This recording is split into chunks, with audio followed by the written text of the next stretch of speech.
capitulation d'un homme isolé. À Londres, son envoyé spécial Ahmed Zakayev parle d'une évolution remontant au 11 septembre. À partir de là, Poutine a privilégié un traitement exclusivement militaire du conflit, avec l'accord tacite de la communauté internationale. Dans cette situation, Masradov, comme président et chef des forces armées, a été obligé de mobiliser toutes les forces de résistance pour donner une réponse. Il n'avait pas d'autre choix que d'agir sur un front uni. C'est de la stratégie militaire. Il n'y a eu aucun accord avec les pays islamiques. Mais alors d'où viennent les armes de la résistance? Certaines ont été récupérées au cours des combats. D'autres sont achetées, les soldats et mercenaires russes vendent de l'armement à leurs ennemis tchétchènes. Et pour l'argent, les résistants rackettent, disent-ils, l'administration locale pro-russe mise en place par Moscou, celle du mollah tchétchène Kadyrov. En Tchétchénie, pas un ministre, pas un fonctionnaire de l'administration Kadyrov n'échappe à l'obligation de reverser de l'argent à tous les groupes de résistance. S'ils ne payaient pas, ils ne pourraient pas travailler. Mais personne n'écoute plus Zakayev. La machine antiterroriste s'est emballée dans le monde entier. Un mois après la fameuse réunion de Masradov et des islamistes, l'armée géorgienne investit la vallée du Pankissi à la frontière tchétchène. Les Américains et les Russes affirment que la région est convertie en sanctuaire d'islamistes. Or, c'est là que vivent depuis 3 ans des milliers de réfugiés tchétchènes qui ont fui les bombardements. Quand la pression américaine a commencé, tout a changé ici. Depuis, ils font n'importe quoi. Et où ils sont les terroristes? Où ils sont les bandits? Ils n'ont rien trouvé ici, pas un gros poisson.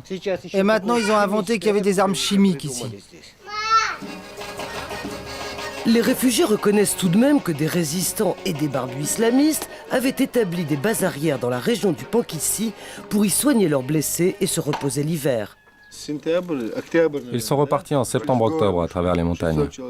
Il y avait 600 combattants. Le commandant était Gelaïev, mais il y avait plusieurs commandants sous ses ordres, des wahhabites, des terroristes comme vous dites. Ils étaient tous là. Ils sont partis combattre en Tchétchénie contre la Russie. Pour nous, il n'y a pas de différence. Tant que dure la guerre contre la Russie, nous sommes tous frères. Et vous faites le djihad en Tchétchénie? Non, non et non. Sur 1000 combattants, il y en a un qui fait le djihad. 1 sur 1000 ferait le djihad. Ceux-là ont pris en otage le public de tout un théâtre à Moscou. Là encore, on reconnaît le goût de la mise en scène. Des femmes voilées, comme on n'en a jamais vu en Tchétchénie, et de sérieux doutes déjà sur une manipulation possible des services russes. Car le jeune commandant Moslar Barayev a hérité du bataillon islamiste de son oncle décédé, Arbi Barayev. Manipulé peut-être, le jeune Barayev a l'air sincère.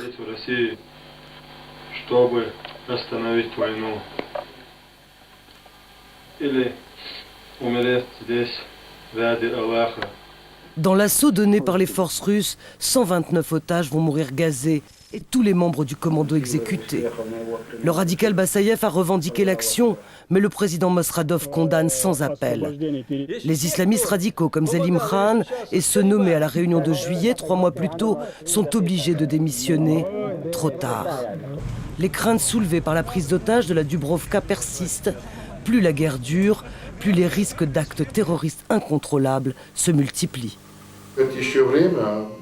Il se peut qu'avec le temps, nous devenions tous des radicaux. Parce qu'il nous reste plus d'espoir dans l'Europe. Plus d'espoir dans les pays musulmans, plus d'espoir dans la volonté de la Russie d'arrêter ce génocide. Alors, nous n'avons plus rien à perdre. Et il faut bien sûr trouver un stimulant fort. Et quel peut être ce stimulant fort? La foi, bien sûr. En attendant, la plupart des Tchétchènes continuent à se battre pour leur terre et la liberté, tout comme leurs ancêtres il y a 400 ans, bien avant que l'islam n'arrive en Tchétchénie.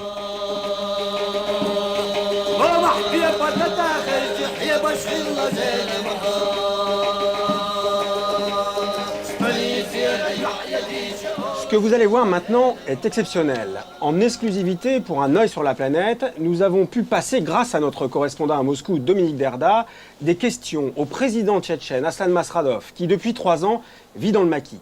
C'est une caméra tchétchène qui l'a filmé et quelques jours après, nous avons reçu ses réponses. La première question que nous avons eu envie de lui poser concerne ses relations avec les islamistes radicaux. Pourquoi lui, le modéré, comme nous l'avons vu dans le précédent reportage, a-t-il fait alliance avec ceux qu'on appelle les wahhabites?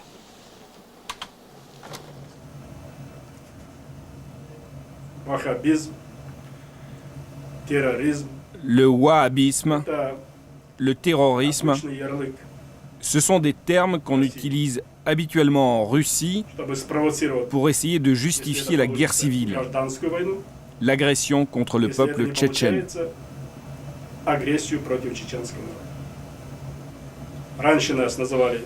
Avant, on nous traitait de bandits, de mafieux. Maintenant, on nous appelle les wahhabites, les terroristes. Aujourd'hui, tous les Tchétchènes ont un ennemi commun, la Russie. Et moi, j'ai uni tous ceux qui mènent le combat contre la Russie.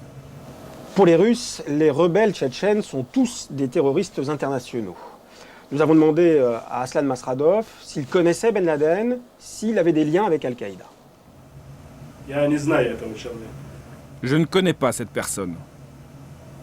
Je ne la connais pas et je n'ai pas eu de contact avec des membres d'Al-Qaïda. Mais je sais une chose. Ben Laden n'était pas encore né que la guerre de libération nationale du peuple tchétchène contre l'Empire russe avait déjà commencé. Et cette guerre interminable dont Aslan Maskhadov vient de parler, peut-il encore la gagner contre les Russes? Écoutez sa réponse. Nous ne sommes pas naïfs au point de croire qu'on puisse remporter une victoire militaire contre les Russes. Mais nous sommes sûrs d'une chose. La cause au nom de laquelle nous nous battons est une cause juste. Les Russes ne parviendront jamais à briser le moral des Tchétchènes. On tiendra tête à l'ennemi. C'est sûr. Les Russes perdront cette guerre dans le déshonneur, comme ils ont perdu la première. On lui a finalement demandé si l'essentiel pour les Tchétchènes aujourd'hui n'était pas finalement la paix, quels que soient leurs dirigeants. Poutine a provoqué cette guerre. Il n'a pas hésité à tremper ses mains dans le sang de son peuple et dans celui du peuple tchétchène pour arriver au pouvoir. Il est coupable des crimes monstrueux commis sur le territoire tchétchène. Il n'apportera pas la paix au peuple tchétchène, car pour lui, la paix signifierait devoir répondre de ce qu'il a fait.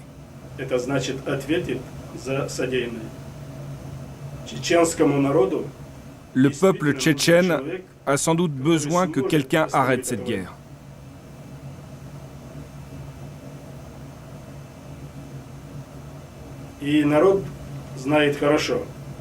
Mais le peuple sait très bien que pour arrêter la guerre, il faut asseoir à la table des négociations les représentants des deux parties en conflit. Il se trouve que l'une de ces parties, la partie tchétchène, a pour représentant Maskhadov, le président élu du peuple tchétchène.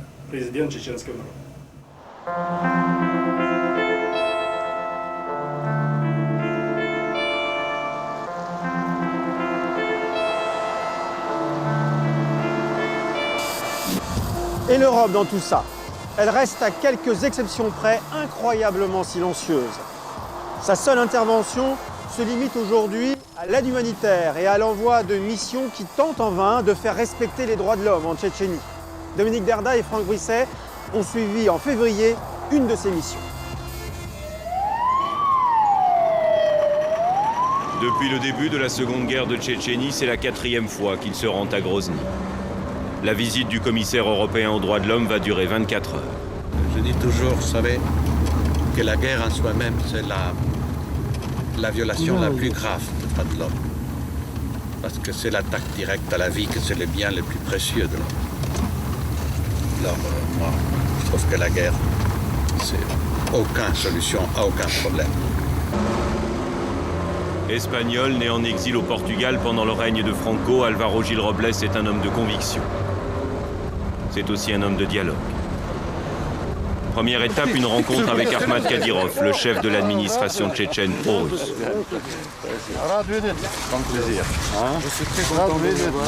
Les deux hommes se connaissent bien, mais les embrassades et les sourires ne signifient pas pour autant qu'ils s'apprécient. Je pense qu'avec cette visite, la situation, et même pas la situation, l'opinion des organisations internationales va changer. Kadyrov, lors de la Première Guerre, était du côté des indépendantistes. Depuis, l'imam a retourné sa veste. On peut toujours serrer la main à l'adversaire, mais jamais à l'ennemi. L'ennemi, soit il se rend, soit on le neutralise. Il ne faut pas parler de l'ennemi. Il faut parler de construction et de futur. Лучше вообще не говорить о врагах. Нужно говорить о реконструкции и о будущем для всех. C'est bien, c'est juste. Des ennemis en Tchétchénie, Kadyrov en a beaucoup. Direction est sous bonne garde un ancien garage à 200 mètres de là. Le siège de la commission électorale chargée de préparer le référendum. Est-ce que tous les militaires qui sont en Tchétchénie vont voter aussi? Les membres des forces armées. C'est une question que je ne tiens pas claire. Правда ли, что все военные будут участвовать в выборах? Seuls les militaires qui sont basés de façon permanente en Tchétchénie pourront participer au vote. Pendant qu'à l'intérieur, le président de la commission tente d'expliquer les subtilités de la démocratie locale, une cinquantaine d'employés du ministère des Finances se sont rassemblés dans la cour. Ce matin, ils ont enlevé l'un de nos collègues et son fils. Qui les a enlevés? On ne sait pas. Ils sont arrivés à bord de 2 blindés et de 2 jeeps et ils les ont emmenés, à moitié nus. On ne sait pas où. Ils les ont pris sans même leur laisser le temps de s'habiller. À quelle heure c'était? À 3 heures du matin. Vladimir Kravchenko, le procureur général de Tchétchénie, discrètement, a quitté la réunion avec Gil Robles. Vous n'êtes pas là pour manifester. Qu'est-ce que c'est que cette manifestation? De quoi vous parlez? On a peur, on n'en peut plus, on en a assez. Vous nous laissez même pas parler. On est venu ici pour vous demander... Mais de quoi vous parlez enfin? De quel droit vous venez manifester ici? C'est ce que j'essaie de vous dire. De quel droit vous organisez une manifestation ici? Qui a organisé cette manifestation? Arrêtez d'être de parti pris tout le temps. De quoi il s'agit? Répondez. C'est au sujet d'un de nos collègues. Mais ce n'est pas une manifestation. Si c'est une manifestation. Il dit que je suis de parti pris, qu'il a peur. S'il a peur, je peux rien pour lui. Qui vous a dit que j'ai peur? Vous, c'est vous qui dites que vous avez peur. Tout ce que je vois, c'est que le procureur de la République ne veut pas répondre à nos questions. De tout cela, le commissaire européen ne saura rien. Il ne l'apprendra que plus tard. Moyennant la vague promesse de l'ouverture d'une enquête, le procureur général a obtenu des employés du ministère qu'ils reprennent le travail avant la sortie de l'illustre visiteur. Voilà, mémorial et après le foyer tranquillement. Mais Gil Robles n'est pas tombé de la dernière pluie. De son bureau à Strasbourg, il est en contact permanent avec les organisations russes de défense des droits de l'homme. L'avant-veille à Moscou, discrètement, il a rencontré 3 de leurs représentants. Ce qu'il n'a pas vu devant la commission électorale, il va l'entendre dans le petit bureau de Mémorial, l'association fondée par Andrei Sakharov, le célèbre dissident. On pensait que cette vague d'arrestations, d'enlèvements au cours de la nuit allait se calmer. Au contraire, ça n'a jamais atteint de telles proportions. Dans les 3/4 des cas, lorsque tout indique que ce sont les forces fédérales qui sont coupables, les plaintes sont classées sans suite. Aujourd'hui, on a honte de regarder dans les yeux les gens qui nous appellent à l'aide. On a honte parce qu'on sait qu'on ne peut rien faire pour eux. On est loin du discours officiel qui veut qu'en Tchétchénie, la situation se normalise. Ce soir, Álvaro Gil Robles a un rendez-vous auquel il tient tout particulièrement.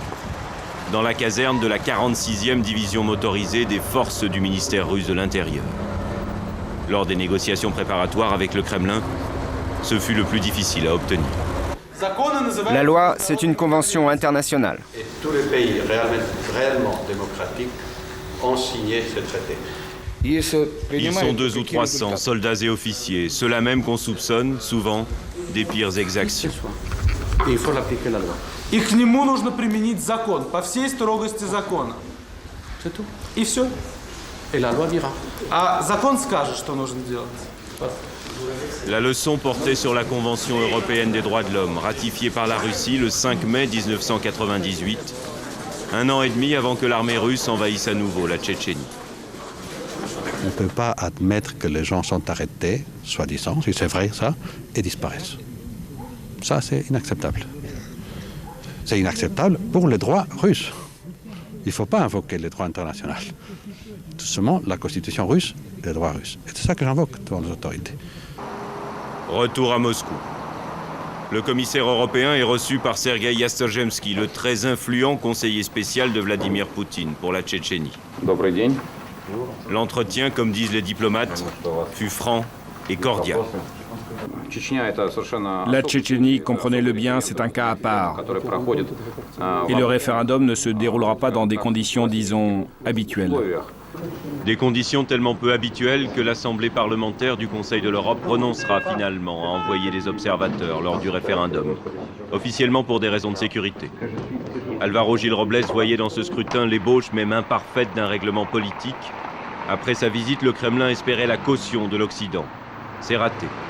Même au sujet de la Tchétchénie, l'Europe ne parvient toujours pas à parler d'une seule voix.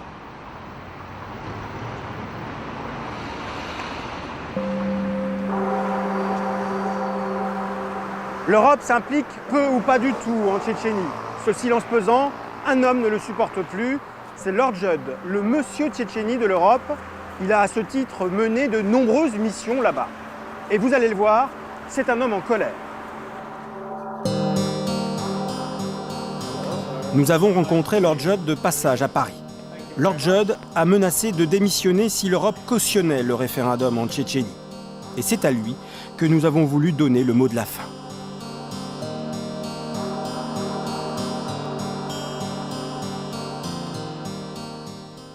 Lord Judd, bonjour.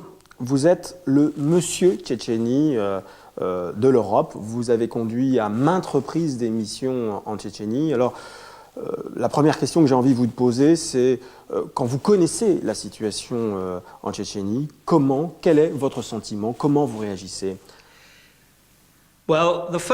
Eh bien, la première chose que je dois dire, très simplement, c'est que je pleure, que je suis affligé, profondément affligé, devant le sort de ces hommes, ces femmes, ces enfants,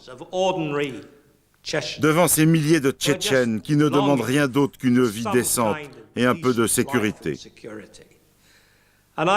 Et je souffre pour eux, réellement. Nous sommes ici à Paris, ce merveilleux Paris. C'est bientôt le printemps. Et nous nous réjouissons de toutes ces joies de la vie qui semblent aller de soi. Et dans une partie de notre continent, il y a des êtres qui vivent cette souffrance, ce supplice absolu. Supplice est le seul mot pour décrire cela. C'est le premier sentiment que j'ai. Comment pouvons-nous aborder ce 21e siècle, tous autant que nous sommes, en nous contentant de condamner ou d'accepter passivement cette situation? Si nous faisons cela, nous nous rabaissons nous-mêmes. Nous ne vivons pas à la hauteur des valeurs et des idéaux qui donnent un sens à notre vie. Quel type de décision l'Europe devrait-elle prendre pour que la loi soit appliquée en Russie, en Tchétchénie? Je crois que le président Poutine a un problème politique. Je comprends ça, c'est un homme politique. Il est évident que l'immense popularité qu'il a fait élire était sa superbe intransigeance concernant la guerre en Tchétchénie. Mais les gens ont changé. Il y a maintenant beaucoup de sondages qui indiquent qu'une majorité de gens en Russie est fatiguée de la guerre. Ils veulent qu'elle se termine. Alors je pense que le président Poutine a besoin que le monde le soutienne et lui dise « Regardez, Si vous voulez être courageux, être vraiment fort et prendre une nouvelle direction, ce qui serait le vrai courage, ce serait que vous changiez de voie et disiez « Je vais maintenant m'engager dans un processus politique, car c'est la seule façon d'aboutir à une solution. » Et si nous l'aidions dans ce sens, cela lui donnerait l'autorité morale, la force morale pour persuader son pays de changer de conduite. Ne pensez-vous pas que, d'une certaine manière, Vladimir Poutine est une sorte de bouclier contre l'islamisme et le terrorisme en Europe? Eh bien, il y a un point avec lequel je suis d'accord dans le discours du président Poutine. Il dit qu'en Tchétchénie, la Russie est sur la ligne de front du conflit religieux mondial. Et c'est en grande partie exact. C'est vrai. Certains des rebelles tchétchènes ont fait des choses horribles, ont commis des actions mauvaises, des actes absolument injustifiables au regard des standards et des valeurs primordiales en Europe. Et ces personnes, à mon avis, devraient être traduites en justice et répondre de leur forfait exactement comme n'importe qui. Mais ce type de provocation n'est pas une excuse pour que les autorités commencent à se comporter de la même façon. Ce n'est pas une excuse du tout, parce qu'évidemment, c'est exactement ce que les extrémistes attendent, pour pouvoir dire ensuite « Regardez, ils parlent toujours des droits de l'homme, ils parlent toujours de justice, ils parlent toujours de convenance, mais ce ne sont que des mots. » Et dans le cas tchétchène, que se passera-t-il si l'Europe ne fait rien? Ce sera un pas de plus vers mon scénario de cauchemar. Ce n'est pas impossible, vous savez, qu'à la place de tout l'espoir que nous avons mis dans le XXIe siècle, nous dérivions vers le cauchemar d'un affrontement entre le monde islamique et le monde occidental. Between the Islamic world and the non-Islamic world. A confrontation in which une confrontation dans laquelle des centaines de milliers de musulmans modérés, et certains de mes plus chers amis sont musulmans, seraient mis de côté. Parce que les extrémistes diraient au gros de la population que les modérés n'ont rien accompli de valable. Nous ne pouvons avancer qu'en suivant la ligne sans compromis d'Al-Qaïda et des autres. Ce serait un cauchemar que nous aurions nous-mêmes fabriqué. Le danger qui couve au cœur de cette situation est de croire qu'il n'existe pour ce problème que des solutions technocratiques et sécuritaires. Les techniques de sécurité sont peut-être nécessaires, mais la seule véritable solution à ce danger immense et sans précédent auquel nous sommes tous confrontés réside dans les cœurs et dans les esprits. Nous devons gagner les gens intellectuellement, émotionnellement à notre cause commune. Nous devons reconnaître que notre futur n'est pas séparable du leur. Et pour cela, nous devons construire une vie, nous devons construire la sécurité. On n'impose pas la sécurité. C'est une erreur que l'on est en train de faire avec l'Irak et que font les Russes en Tchétchénie. Il faut bâtir la sécurité. C'est un défi bien plus grand. C'est ce qu'on a essayé de faire depuis la Seconde Guerre mondiale. D'accord, ça n'a pas été toujours très glorieux, mais finalement, nous avons progressé, non?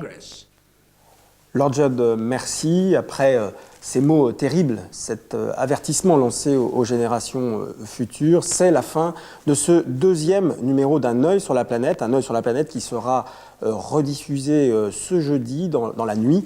Et la semaine prochaine, vous retrouverez Complément d'enquête présenté par Benoît Duquesne.